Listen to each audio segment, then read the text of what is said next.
বনলতাকে আসলে আমরা কীভাবে পাবো? জীবনানন্দের পর আপনার বনলতা কেমন আসবে?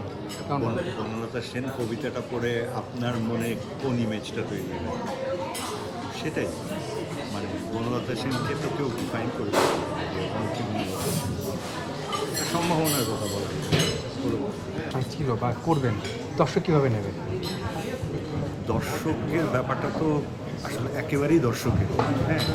এখন আমার কাজ হচ্ছে উপস্থাপন করা। এখন আমার মনে হয় যে দর্শককে যদি আমি মোটা দাগেও চিন্তা করি যে আসলে কোন জিনিস গ্রহণ করে, সেটা হচ্ছে সে নতুন গ্রহণ করে। ফলে বনলতা সেন খুব নতুন ধারার একটা চলচ্চিত্র, এই কারণে আশা করা যায় ওই দর্শকের গ্রহণ করে।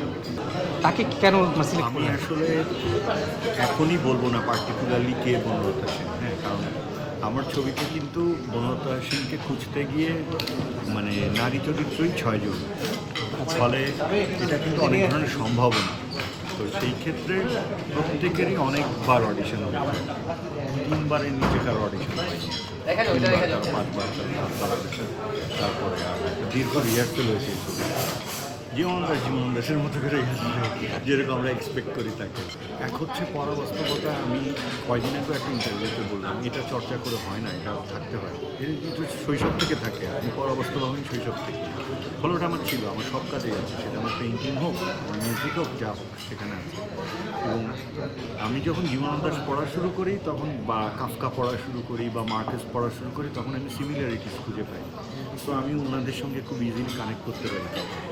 তো ফলে ওই কানেকশানটা থাকলে যেটা হয় যে যে যে ধরনের জীবন আচরণের মধ্যে আপনি নিজে যাচ্ছেন, ওরকম মিল আপনি যার মধ্যে খুঁজে পান, তখন হয় কি আপনার জন্য খুব রিলেটেবল বোঝাটা সহজ। জীবনানন্দ দাশকে বুঝতে গিয়ে হয়তো আমাদের সুবিধা কবে আসছে জীবনানন্দ দাশ? এই তো আসছে। ঈদে। শিওর? হ্যাঁ, sure। এখন পর্যন্ত সে গান কয়টা আসবে? হল মালিক তো আর আমি না। গান কয়টা? গান দুটো। আপনার গান আছে নাকি, যেটা আপনি নিজেই করেন? আমার নিজের কম্পোজ করা একটা গান আছে, বাপ্পাদার কম্পোজ করা একটা গান আছে, এটা গেয়েছিল বাপ্পাদা। আর আমার কম্পোজ করাটা একটা নারী শিল্পী গিয়েছে, কিন্তু শিল্পী পরিবর্তনও হতে পারে, এই জন্য এখন নাম বলছে। 6 জনের নাম কি বলা যাবে না? 6 নায়িকা অবশ্যই বলা যাবে। কে কে? মাসুমা রহমান নাবিলা, তারপরে হচ্ছে মাইমুনা মম, তারপরে রূপন্তী আকিব, তারপরে সুমাইয়া খুশি। আচ্ছা, রূপন্তী আকিব তো অস্ট্রেলিয়া থাকে, শুট কি করা হয়েছে তাই ওখানে? হ্যাঁ হ্যাঁ, ওর শুটিং তাহলে আমরা প্রত্যেকটা দেশে এক একজন জীবনানন্দ আছে, এরকম দেখা যায়। এরকম